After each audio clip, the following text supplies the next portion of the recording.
Hey guys, hari ini hari Senin tanggal 7 bulan 2 2022. Apa kabar semuanya? Semoga kalian baik-baik aja. Buat teman-teman yang bekerja atau beraktivitas di luar rumah, semoga teman-teman aktivitasnya dilancarkan hari ini oleh Tuhan Yang Maha Esa ya guys. Dan buat teman-teman yang mungkin trading di rumah, semoga hari ini pencapaian targetnya terpenuhi. Oke, kali ini kita akan membahas dua koin, yang satu adalah Bitcoin dan juga Sushi. So, buat teman-teman yang baru bergabung di Crypto Health, selamat datang. Perkenalkan gua Fai Muhammad, and you guys are very welcome to join Crypto Health.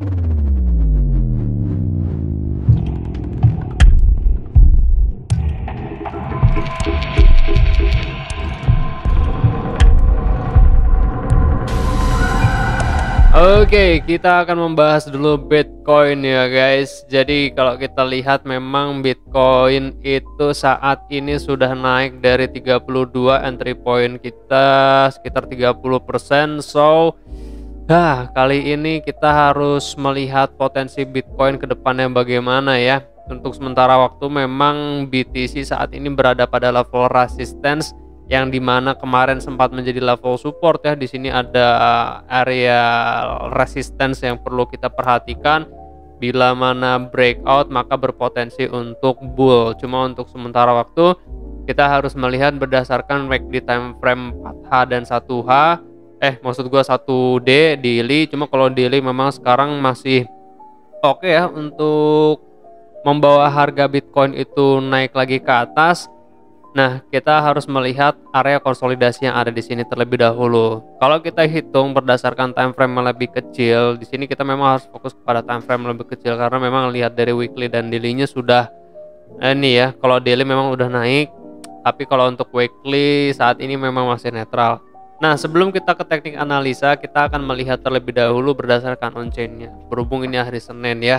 Nah, kalau kita lihat berdasarkan matrix all exchanges reserve, teman-teman dapat melihat bahwa exchange reserve pun memang masih menurun, yang indikasinya adalah Bitcoin saat ini belum banyak yang ditransfer keluar dari exchanges. Sementara waktu ini memang kalau kita simpulkan bahwa long term holder belum ada indikasi, atau untuk saat ini belum ada yang masuk dalam skala besar atau ditransfer dalam skala besar ke dalam exchanger untuk dijual ataupun untuk tujuan lainnya.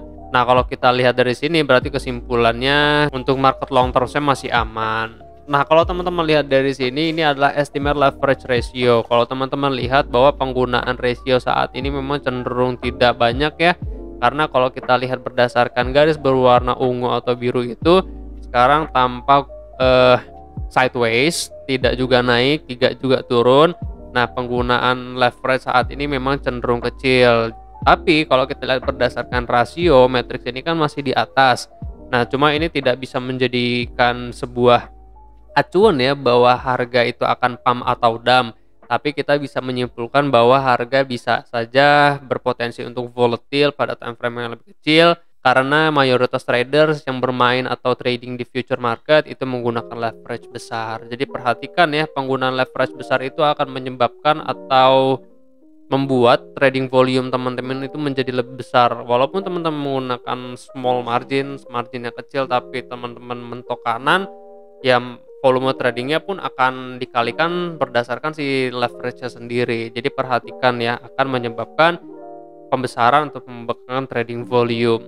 Nah, di sini open interest. Open interest ini kan memang untuk melihat ya apakah fund atau dana yang masuk ke derivative market itu ada atau tidak. Kalau kita lihat saat ini kan memang matriks yang berwarna biru atau warna ungu itu sekarang naik, yang indikasinya adalah pada saat ini banyak uang yang masuk ke dalam derivative market seperti future atau juga option, dan mereka membuka kontrak di future atau juga membuka premi di option market. Nah, kalau untuk saat ini posisi long itu masih mendominasi ya, karena memang si open interest ini juga naik. Dan juga kalau kita lihat berdasarkan short liquidation, ntar kita bahas setelah ini ya, bahwa short liquidation juga kan lebih besar dibanding long. Tapi kalau kita lihat dari sini, funding rate ini kan masih negatif ya, cenderung mau mengarah positif. Kalau teman-teman lihat di situ histogram atau matriksnya, itu kan juga ada tampak warna hijau kecil ya. Nah, di sini sudah ada indikasi bahwa ada penurunan pembukaan kontrak shorts, tapi ada indikasi mengarah ke long. Tapi kalau untuk saat ini ya memang masih dominan atau mayoritas pasar itu lebih menahan posisi short dibanding opening long gitu ya. Nah, di sini ya teman-teman bisa melihat bahwa short liquidations itu lebih besar dibanding long. Nah, ini adalah longnya. Jadi yang kalah kemarin itu banyakkan short. Jadi hati-hati yang sering short.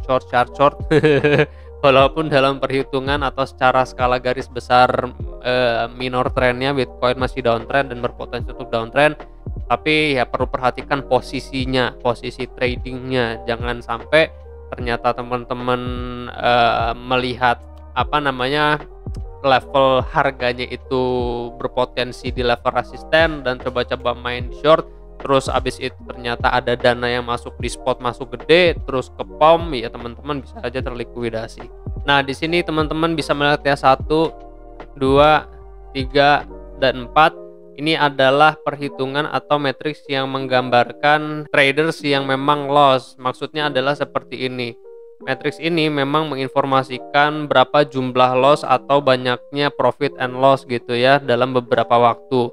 Kalau kita lihat di sini kan per bulan November di all time high-nya sampai dengan level saat ini harga Bitcoin itu kan menurun ya, tapi matriks itu naik. Maka dari itu mayoritas traders memang saat ini lebih banyak yang loss dibanding yang profit gitu ya. Jadi gua harap sih teman-teman yang loss dari mulai 69k sampai saat ini bisa segera recover. Oke, kalau teman-teman perhatikan di sini kan Bitcoin memang A, B, dan C ya. Dan sekarang memang sudah berada di Fibonacci 1272. Lalu kalau teman-teman perhatikan berdasarkan minor degree-nya, di sini memang Bitcoin sudah menyelesaikan impuls Elliott 1, 2, 3, dan 4, dan sekarang ada 5. Di sini ada 2 pertanyaan, apakah memang ini 1, 2, lalu 3. Nah, ini sekarang sedang menyelesaikan 4, yang dimana berarti ini adalah expanding diagonal 1, 2, 3, terus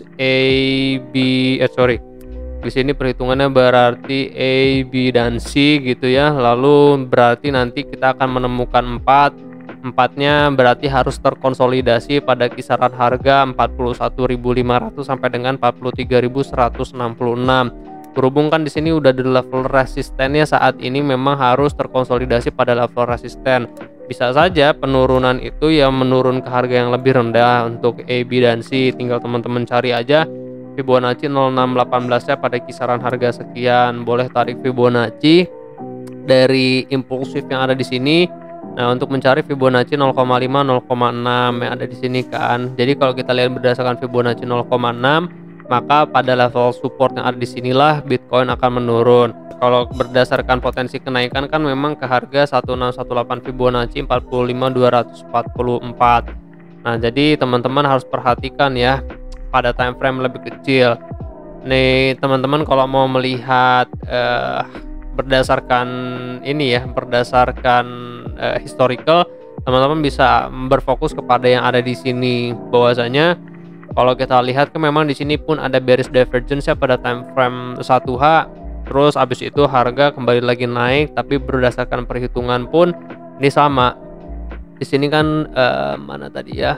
Oke, 1, 2, di sini 3, A, B, dan C 4. Lalu di sini 1, 2, 3, 4, dan 5. Nah, di sini 5, di sini A, B, ini adalah A, B, dan C gitu ya. Ini adalah ya expanding diagonal gitu ya. Lalu meneruskan trennya ke harga yang lebih tinggi. Maka dari itu ada potensi memang Bitcoin saat ini mengarah pada historical yang ada di sini gitu ya. Nah, itu adalah perhitungan yang pertama pada time frame yang lebih kecil. Kalau untuk yang kedua, seperti yang gue bilang barusan ya, penurunan bisa saja mencapai ke A, B, dan C ke harga sini berarti ya, ke harganya 39 lah berarti ya, 39 ribuan sebagai level support. Nah, tinggal kita lihat aja berdasarkan perhitungan dari Elliott count wave-nya apakah betul di sini adalah A, B, dan C seperti analisa kita kemarin, yang dimana kalau kita ukur berdasarkan ending diagonalnya, maka potensi sekarang itu ke harga 51-52 ribu. Berarti yang ini valid ya, pengukuran impuls 1 2 3 4 5 sampai dengan ke harga 52. Tapi kalau ternyata sekarang itu adalah penerusan kenaikan untuk Elliott Impulse 4, maka teman-teman harus berfokus kepada yang ada di sini. Maka berarti di sini adalah perhitungannya ya. Ini kita naikin sedikit. Nah, di sini kita naikin sedikit. Ini adalah 3 dan 4.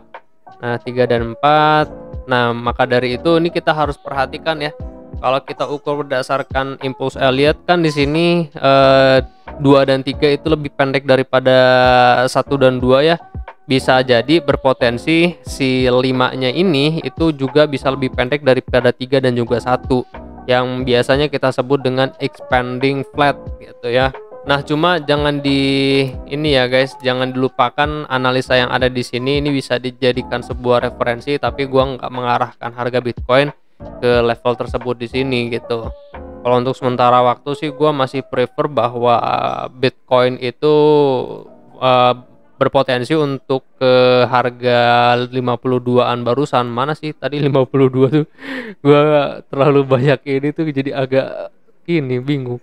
Nah, untuk yang 5-nya teman-teman bisa gunakan ya untuk tingkat kenaikan itu 3 dan 4 seperti ini ya, menggunakan Fibonacci extension. Nah, terus teman-teman bisa melihat Fibonacci 1618 sebagai area profit di sini ya, untuk expanding diagonalnya 1 2 3 4 dan 5. Ntar teman-teman tolak ukurnya adalah 1.13 dari mulai Fibonacci 886 ya, perhitungannya di sini. Teman-teman bisa keluarin 886 sini. Nah, untuk mendapatkan awal level resistance, berhubung di sini adalah level resistance. Ini satu kesatuan nih, 786886, Fibonacci 1272, 141, 1618 sebagai level resistance. Lalu kalau kita lihat sushi secara garis besar sebenarnya segini ya guys. Sushi itu kan mudah menurun berapa persen dari ininya? Sekitar 80 ya, 80% dari all time high-nya. Nah, teman-teman perlu perhatikan berantakan nih. Teman-teman perlu perhatikan bahwa sekarang itu memang sushi sedang berada pada area konsolidasi untuk corrective wave-nya. Nah, teman-teman harus memperhatikan seperti ini. Pertama, kalau kita lihat kan saat ini memang sushi itu sedang korektif A, B, dan C, maka dari itu sekarang sedang terkonsolidasi dan berpotensi untuk triple top. Nah, cuma kalau untuk kita ukur berdasarkan potensi kenaikan, memang potensi kenaikan A, B, dan C dari si corrective wave Elliott-nya itu ke 1018 di harga 5.5 dolar. Kita harus melihat juga ya worst case skenario-nya apabila memang saat ini sushi itu dia berpotensi untuk koreksi. Kalau kita ukur berdasarkan rasio atau berdasarkan Bitcoin, bahwasanya memang Bitcoin kan ada dua potensi juga. Nah, yang kita perlu perhatikan itu level support dari sushi. Kalau kita ukur berdasarkan EBI dan C, maka potensi penurunan sushi itu ke level support berikutnya atau ke level support 3,9. Teman-teman bisa melihat level support yang ada di sini, yang dimana kan kalau kita lihat bahwa sushi ini rising bottom. Jadi perhatikan level support itu dia naik. Jadi di kisaran harga 4 dolar itu bisa menjadi level support. Sedangkan kita juga bisa melihat bahwa ada support 4,4 sebagai acuan support saat ini. Jadi tidak perlu juga menurun ke harga sekian, tapi bisa terkonsolidasi pada level di sini untuk ke atas, atau ternyata di sini dia membentuk bearish pennant lalu ternyata harganya ke bawah. Ini bisa juga terjadi. Cuma kalau teman-teman harus perhatikan level support bahwa sushi ini dia rising bottom gitu ya.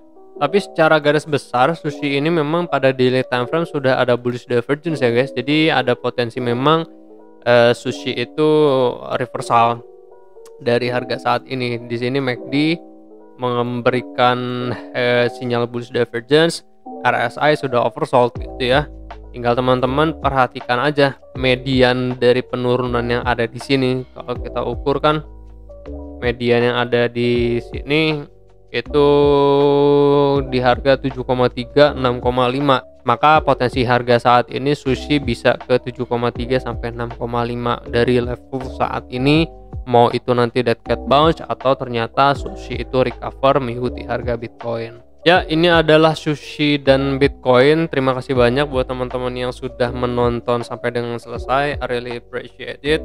Gua akan kembali lagi update pergerakan Bitcoin dan cryptocurrency lainnya di grup Telegram. Teman-teman yang mengikuti kompetisi semangat di maintain ya, diatur trading volumenya biar bisa lebih besar daripada komunitas lain. Dan buat teman-teman yang trader berpengalaman pun teman-teman bisa ikut kompetisinya, memang periodenya dari tanggal 1 sampai tanggal 28, jadi masih ada kesempatan lah karena masih ada seminggu perjalanan ya, teman-teman masih bisa kejar. Dan ingat ya bahwa kompetisi ini memang diperuntukkan hanya untuk trader berpengalaman dan dikhususkan untuk member Crypto Hell yang mendaftar menggunakan link referral BingX di deskripsi. Oke, gua Fai Muhammad. Kalian jangan sakit-sakit, sehat terus karena saya temal. See you guys on the next video. Peace out.